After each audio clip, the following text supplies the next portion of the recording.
Welcome to வழிப்போக்கன் channel. ஒரு வீட்டில் பொண்ணு பார்க்க வர்றாங்க. அம்மா அப்பா எல்லோரும் வந்து பார்த்து பேசி எல்லா விஷயங்களும் பரிமாறிக்கிறாங்க. அப்புறம் அந்த பொண்ணு சொல்லுது, நான் அந்த பையன்கிட்ட தனியாக பேசணும் அப்படின்னு சொல்லுது. சரி அப்படின்னு மொட்டை மாடியில் கொஞ்சம் சேரை போட்டு அவங்கள்ட்ட பேச விட்டுட்டு இவங்க வராங்க. சரி, இந்த பொண்ணு உங்கள் பேர், இந்த ஊர், எங்கே என்ன படிச்சிருக்கீங்க, என்ன சம்பளம், அப்புறம் என்ன வேலை, எந்த ஊரில் எல்லாம் கேட்டது. அப்புறமா என்ன சொல்லுது அப்படின்னா, நான் உங்களை கல்யாணம் பண்ணிக்கிறேன், ஓகே, ஆனால் கல்யாணத்துக்கு அப்புறம் நாம் தனியாக தான் போகணும் அப்படி யோசிக்கிறாரு.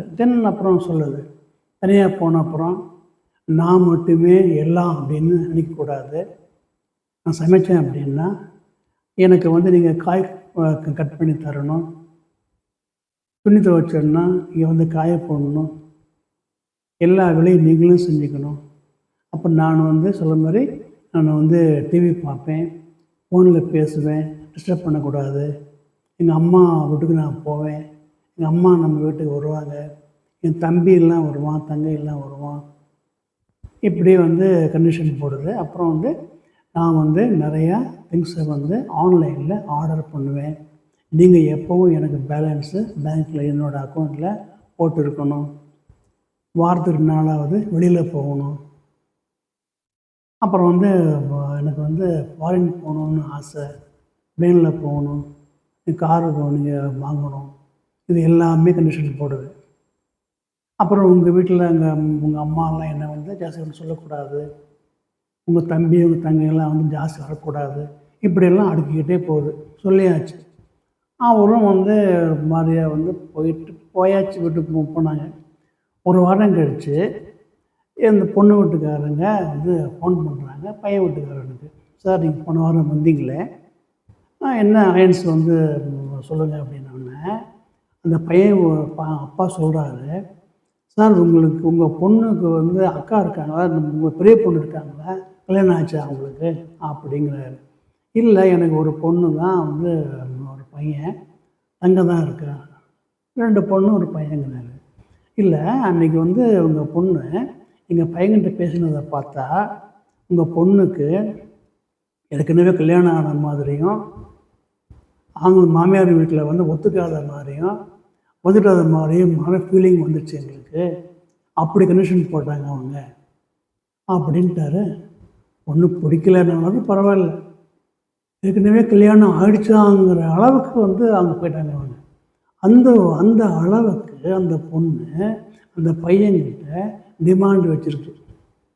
இப்போ என்ன அப்படின்னா, கல்யாணம் ஆகிறதுக்கு முன்னாடி பெண்களுக்கு ஆசை இருக்கலாம், காரில் போகணும், ப்ளேனில் போகணும், தனி வீடு வாங்கணும், இல்லை நிறைய ஆசைகள்லாம் இருக்கும். ஆனால் இந்த ஆசைகளை பொண்ணு பார்க்கறதுக்கு வர்ற அந்த பையன்கிட்ட டிமாண்டாக வைக்கக்கூடாது.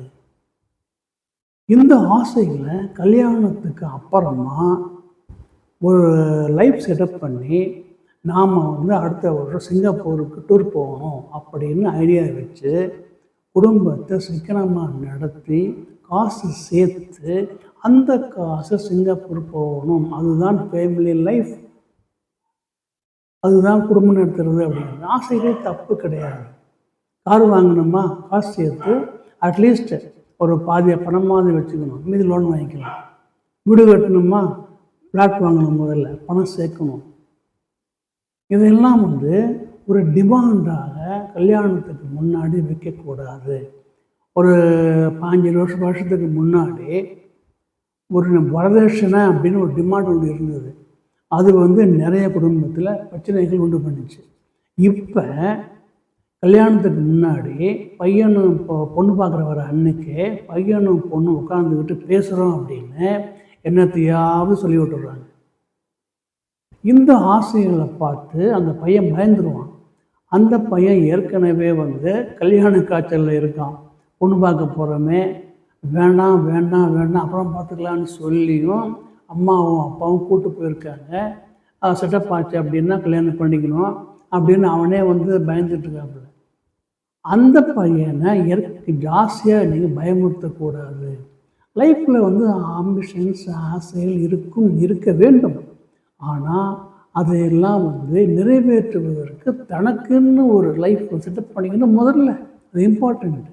அதுக்கு முன்னாடியே அந்த ஆசைகளை அடுத்தவங்க மேலே டிமாண்டாக திணிக்கக்கூடாது. ரொம்ப ரொம்ப இம்பார்ட்டண்ட். கல்யாணங்கிறது வந்து என்ன அப்படின்னா இட்ஸ் எ பிளிஸ், எக்ஸ்டசி. அது வந்து என்ன சொல்கிறது அப்படின்னா ஒரு இன்ப வாழ்க்கை. ஒரு two soul and body just joining and just enjoying the life. அது ரொம்ப ரொம்ப முக்கியம். அந்த என்ஜாய்மெண்ட்டில் தான் அந்த லைஃப் வந்து என்னது பில்டப் ஆகுது. It's a base.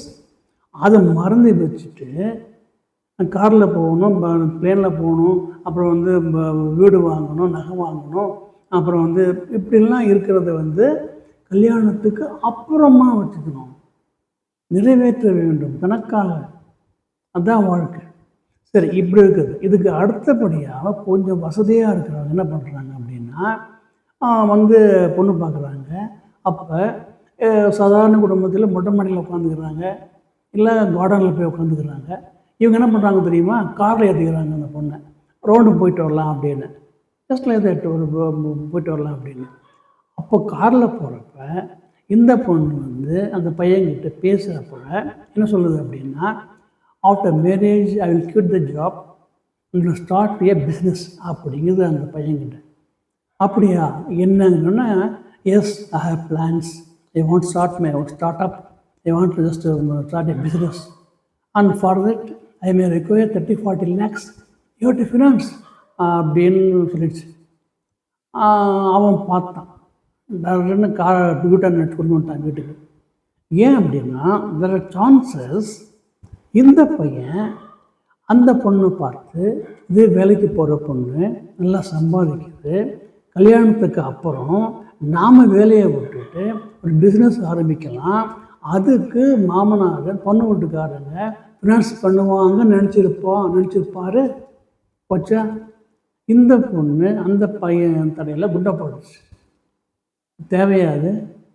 வரதட்சணையாக இருந்து பிரச்சனை ஆகி lot of marriages stopped, cancel in between. அதெல்லாம் வந்து ஒரு 5 வருஷத்துக்கு முன்னாடி.